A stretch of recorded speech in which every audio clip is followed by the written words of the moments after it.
OnePlus 6T is expected to launch in October, and we are already hearing rumors about the new main feature of the phone, a fingerprint sensor on the screen.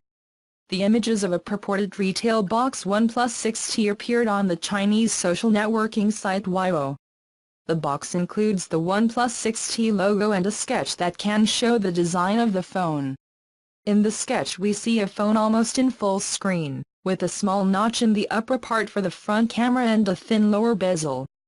At the bottom of the drawing, there is a small fingerprint icon with the text "Unlock Speed," which suggests that the OnePlus 6T can include an embedded fingerprint sensor on its screen. The images also show "Unlock Speed" written on the side of the box, which could mean that it is the new OnePlus 6T slogan. Previous generations of OnePlus phones needed a physical fingerprint sensor to unlock the phone.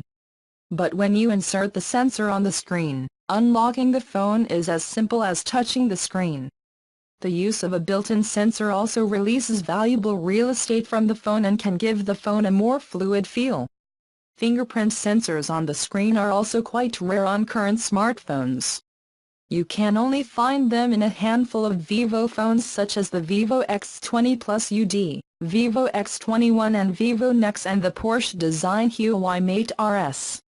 And since Vivo phones are difficult to obtain outside Asia, and the Porsche design Huawei Mate RS has an initial price of €1,695 approximately $2,100, £1,500 or 2,700 Australian dollars. The OnePlus 6T may be your best option to obtain the sensor. The OnePlus 6T will be supported by T-Mobile when it launches in October, making it the first OnePlus phone to arrive with a US operator. It is said to cost $550, although the price is not yet established.